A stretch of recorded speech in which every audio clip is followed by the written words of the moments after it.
Ужо зараз у нашай студыі з'явіўся Леонид Морозов, дарадца Святланы Ціхановскай па юрыдычных пытаннях, юрыст-міжнароднік. Спадар Леонід, добрый вечар вам. Дзякуй, што знайшлі час далучыцца да нас у студыі Белсат, а таксама Александр Фрыдман, гісторык і палітычны аналітык на відэасувязі. Спадар Александра, вітаем і вам дзякуем, што знайшлі час далучыцца да нашага эфіру. Вітаем.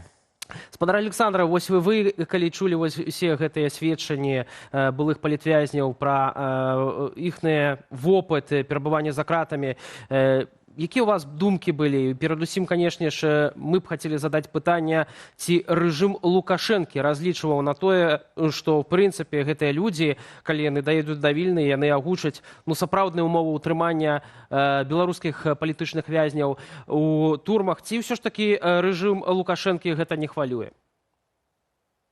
Я думаю, конечно, яны ведалі. Думаю, што, ў прынцыпе, гэта для Лукашэнкі непрыемна. Тое, што гэта інфармацыя распаўсюджана, тое, што пра гэта даведаюцца, тое, што пра гэта будуць пісаць. Але ўсё ж такі, калі так паглядзець з пункту гледжання Лукашэнкі, тыя магчымасці, якія ёсць, усе гэтыя дамоўленасці з амерыканцамі і будучыя перспектывы, гэта перавешвае. Таму, в прынцыпе, так непрыемна, але можна вытрымаць. Што тычыцца маіх асабістых уражанняў, ну, канешне, тое, што там будуць расповеды жахлівыя, гэта чакана. Але адна справа, што ты вось чакаеш, а потым насамрэч ты гэта ўсё пачуў і разумееш тое, што перажылі гэтыя людзі, якія пакуты былі, як яны гэта вытрывалі, што гэта абсалютна жахліва. І ў гэты момант, калі там ёсць нейкія пытанні наконт маральнай кампаненты падобных здзелак, ці трэба гэта рабіць, ці магчыма гэта рабіць, якія наступствы, то ты разумееш, што ў гэтым канкрэтным выпадку гэтыя людзі, уласна кажучы, былі выратаваны. Калі б яны працягвалі заставацца за кратамі ў Беларусі, магчыма, мы ніколі гэтых людзей ўжо і не пабачылі. Спадар Леонід, на ваш погляд, ці вось гэтыя сведчанні могуць быць укладзеныя перадусім у напісанне гісторыі таго, як адбываецца гэтае катаванне у беларускіх турмах, ці гэта таксама можа быць прэцэдэнтам для распачатых у будучым нейкіх справаў? Конечно, вельмі добрае пытанне, і мне падаецца, не то, што падаецца, мы ўжо ўчора размаўлялі з праваабаронцамі, якія казалі, што мы будзем займацца гэтымі справамі і дакументаваць, але мне падаецца, Лукашенко зараз не толькі ідзе ў міжнародны крымінальны суд, ён бяжыць туды. Таму што ўсё, што робіцца, і ўсё, што мы ўчора бачылі, гэта, канешне, злачынства супраць чалавечнасці. І то, што ён выкінуў людзей за мяжу, гэта адзін момант, а другі момант як? Таму што, калі размаўляеш з людзьмі, я ўжо не беру маральны бок. Мне падаецца, што у таго рэжыма, які зараз знаходзіцца ў Беларусі, няма ніякіх маральных каштоўнасцей. І, наколькі мне вядома, таксама іх выводзілі з турам як смяротнікаў, амаль што на каленях, но это іншае пытанне. З мехом на галаве, так. Ну, это ўжо амаль іншае пытанне. Мы разумеем, што это не першыя і, на жаль, не апошнія людзі. Дзякуй Богу, што яны ўжо на свабодзе, але з кропкі боку юрыдычна, як іх звальнялі, як іх перакідвалі на мяжу, мы ведаем, што сярод 38 беларусаў і беларусак больш чым палова знаходзіцца без дакументаў. І там ёсць іншыя абставіны. У некаторых пашпарт парвалі на вачах. Силовики забрали и не отдали. Силовики, такий вид здекства. А у некоторых просто в очі сказали, що ми не пам'ятаємо, де він. Тому зрозуміло, що люди, які пересікали межу, у їх знаходилося просто А4 аркуш, на яким був кольоровий здимок і на який поставили візу. Таму гэта, безумоўна, яшчэ вялікае пытанне ці праблема для нашых партнёраў. Але, як мы бачым зараз, Літва і Польша, што яны робяць, і, безумоўна, літоўскія праваабаронцы, тут я хацеў бы асабіста азначыць Freedom House і нашага калегу Віціса Рконца, які дапамагае, звычайна, з такімі справамі, таму што людзям патрэбна. І ў Літве гэта пытанне больш вырашана. Безумоўна, мы зможам дапамагчы атрымаць людзям гуманітарны від на жыхарства ці візу Д. Это невялічкая юрыдычныя складанасці, але людзі зараз у такім стане, калі яны не могуць зразумець, куды жадаюць паехаць. Таму што родныя знаходзяцца ў іншых краінах, Польшы, Чэхіі і ў еўрапейскім Беларусі многіх Беларусі сем'і таксама. знаходзяцца. Што з імі это асобнае пытанне на агул. Безумоўна. І тут узнікае пытанне юрыдычнае, ёсць такое пагадненне дублінскае, якое кажа, якую краіну вы перша трапілі і там просіце дапамогі, там вы павінны застацца. Але мне падаецца, што ў гэтым выпадку, калі зараз літоўскія партнеры, МЗС літоўскі, які зрабіў вялікую справу, яны кажуць, мы можам візу Д даць на некаторы час, там падумаць, сустрэцца з роднымі і паехаць тую краіну, якую патрэбна. Канешне, это праца, якая робіцца 24/7. Так. Спадарства, я вот для двох маю пытанне, вот для спадара Александра з перспектывы такой гісторыка паліталагічнай, вось для цябе, Лявон, больш пра практычна юрыдычную. Так, спадарства, а вось той факт, што Александр Лукашенко цяпер ужо прымае ўдзел у нейкіх глобальных перамовах, у тым ліку з Дональдам Трампам, так? Ці, магчыма, пазней будзе прымаць удзел у нейкіх мірных так, рэгуляваннях у нашым рэгіёне, не дае Лукашэнку імунітэт ад магчымага пераследу яго пасля? Якія былі, от я спачатку спадара Александра, можа, нейкія гістарычныя таксама, да, паралелі ці ёсць, так? Калі там, ну, дыктатары, там, так, аўтакраты, аўтарытарныя лідары ішлі на супрацоўніцтва так, з нейкімі, можа, дэмакратычнымі краінамі, і ці ім это нешта давала пасля? Ну, калі паглядзець у гісторыю, то, канешне, там гэта ніякіх гарантый Лукашэнку не дае. Можна ўзгадаць прыклад Югаславіі, былой Югаславіі. Слабадан Мілошавіч вельмі актыўна ўдзельнічаў у розных дамовах, перамовах у 90-е гады з удзелам Злучаных Штатаў, еўрапейскіх краінаў. І мы ведаем, чым уся скончылася гісторыя Слабадана Мілошавіча. Яна скончылася менавіта ў Газе. Калі мы возьмем, напрыклад, Муамара Каддафі, у яго былі таксама розныя часы, розныя стасункі, напрыклад, з еўрапейскімі краінамі. Быў пэўны перыяд такога нават шчыльнага партнёрства. І таксама для яго ўсё скончылася дрэнна, і там былі адпаведныя расследаванні супраць яго. Так што ў гэтым сэнсе ніякіх гарантый для Лукашэнкі няма, тым больш, што палітычная кан'юнктура і ўвогуле палітычныя падзеі змяняюцца вельмі хутка.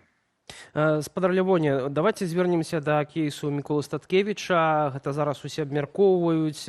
Вядома, што, ў прынцыпе, спадар Мікола адмовіўся ісці ў Літву, адмовіўся быць прымусова дэпартаваным у суседнюю дзяржаву і застаўся ў Беларусі. Самыя прапагандысты ўвесь час звяртаюць увагу, што ён нібыта насамрэч у Літве, што ён знік, так давайте шукайце свайго Міколу. Тым не менш, ёсць сведчанні паплечнікаў Міколы Статкевіча, што яго маглі затрымаць людзі ў масках, альбо ён у суправаджэнні гэтых людзей увайшоў у глыб прапускнога пункту на тэрыторыі Беларусі. Ці мелі права сілавікі зноўку затрымліваць Статкевіча з юрыдычнага пункту гледжання пасля памілавання, калі яно было? Вельмі добрае пытанне. І дазвольце мне з самого пачатку сказаць слова падтрымкі, можа быць, родным Міколы, таму што я разумею, гэта цяжка, і хай яны пачуюць нас і зразумеюць мяне, што мы, напрыклад, в офісе Святланы Ціханаўскай, безумоўна, усе разам падтрымліваем Міколу і лічым, што ён герой.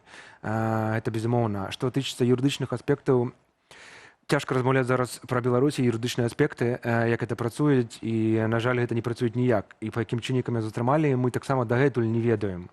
Але вельмі цікавая рэч, пра якую, можа быць, трэба сказаць зараз. Не так даўно мы таксама чулі ад некаторых партнёраў, да і ад некаторых беларускіх, так сказаць, актывістаў, якія казалі, што трэба размаўляць з рэжымам, каб штосьці зменілася. І мы чулі таксама, што ў Беларусь збіраецца Верховны камісар па правах чалавека ААН, не ведаем яшчэ калі. І у мяне ёсць абсалютна прамая прапанова, каб ён запытаў, дзе Мікола перад візітам, калі ён збіраецца ехаць, то безумоўна, дзе зараз знаходзіцца Мікола Статкевіч, дзе знаходзяцца іншыя людзі інкамунікада, калі ўжо ведаюць і так вельмі жадаюць размаўляць з рэжымам, то, можа быць, і паспрабуюць спачатку зразумець якраз такі пра жыццё асабіста канкрэтнага чалавека. І мы тут не размаўляем пра прызнанне Таму што калі браць міжнароднае права, ёсць тры формы: дэ юрэ, дэ факта і ад-хок.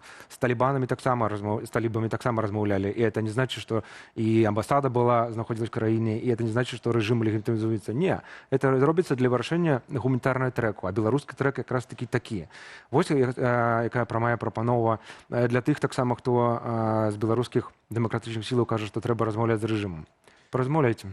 Так, ты, Віталь, хацеў. Разам з тым, вось ёсць ужо сведчанне пра тое, што Міколы Статкевіча няма ўдома. Пра гэта, у прынцыпе, для сваякоў такую інфармацыю агучыла жонка спадара Міколы. Марына Адамович, мы таксама размаўлялі з гісторыкам Александром Пашкевічам вось пра маральны ўчынак спадары Міколы і як, уласна, гэта ўплывае на далейшы статус Александра Лукашэнкі у перамовах з Вашынгтонам. Давайте послухаем и вернемся до нашей размовы в студии Белсат. Я думаю, что Лукашенко это, безумоўна, яго ситуация раз'юшыла, что ён не поставіўся для яе спокойно, потому что это такое вось адкрытае непадпарадкаванне ягонай волі, что ён вырашыў, что Статкевич мусіць быць выпушчаны з турмы і пакінуць краіны, быць за яе дэпартаваным. Статкевич ён паставіў па-свойму, ён не падпарадкаваўся, адмовіўся выконваць гэты загад. Нягледзячы нават на тое, што фактычна яму гэта у першую чаргу адмова выконваць гэты загад, яна б'е па яму самому, таму што вядома, што ён сядзеў у нялюдскіх умовах і будзе сядзець далей у гэтых нялюдскіх умовах, ніхто і відавочна, што яму іх пасля гэтага не палепшаць, ніхто яго не пахваліць.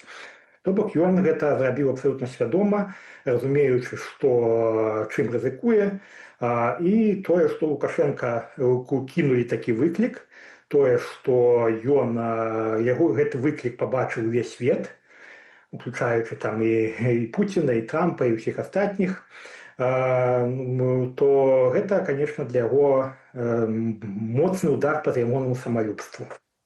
Спадар Александра, вось Александр Пашкевич кажа, што Лукашэнку разуюшыла гэтая сітуацыя з Міколам Статкевічам. Вы як лічыце, як будуць далей развівацца падзеі?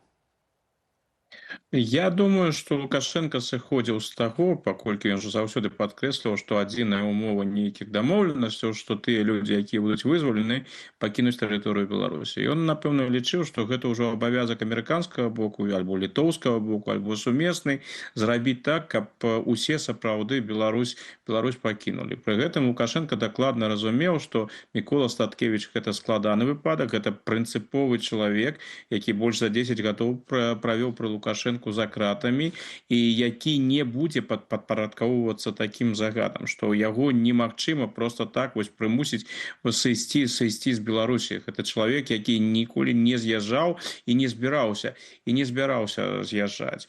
Я мяркую, што гэта вось з боку Лукашэнкі такі быў тэст, напэўна, пэўны тэст, паглядзець, а вось як будуць выконвацца дамоўленасці у гэтым выпадку, што ўсё ж таки здолеюць яны пераканаць Статкевіча, тады можна было зрабіць з гэтага вялікую прапагандысцкую гісторыю, што вось нават гэты прынцыповы Статкевіч і тое ён накіраваўся ў Літву. Зараз сітуацыя ў Лукашэнкі сапраўды складаная. Вярнуць Статкевічу за краты, так, канешне, яны гэта могуць, тое, што казаў той жа прапагандыст Васкрэсенскі, але ізноў жа, як паглядзець на гэта амерыканцы? Вось толькі што дамовіліся, а ты бярэш чалавека проста ізноў кідаеш за краты.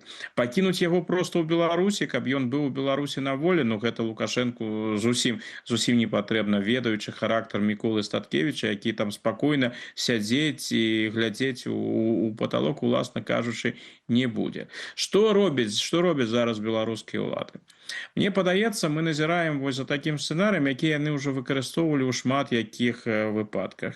Калі чалавек просто на пэўны перыяд знікае, а гэта, напэўна, самая жахлівая гісторыя. Вось чалавека няма, ніхто не ведае, што ні ў турме ён, што з ім адбылося. І вось гэта для беларускіх уладаў тыповая гісторыя. Яны рабілі гэта з палітыкамі, якія зніклі напрыканцы 90-х. І зараз мы таксама маем вельмі две сумныя гісторыі з абсалютна незразумелыя, кейс Анжалікі Мельнікавай і кейс Анатоля Котова. То бок у такой сітуацыі я думаю, што ўсё ж таки са Сладкевічам усё нормально, ён знаходзіцца под кантролем беларускіх уладаў, а ўжо наступны крок, так бы мовіць, я думаю, што яны хутчэй за ўсё праз пэўны час альбо паспрабуюць дамовіцца з ім, каб ён усё ж таки сышоў з Беларусі.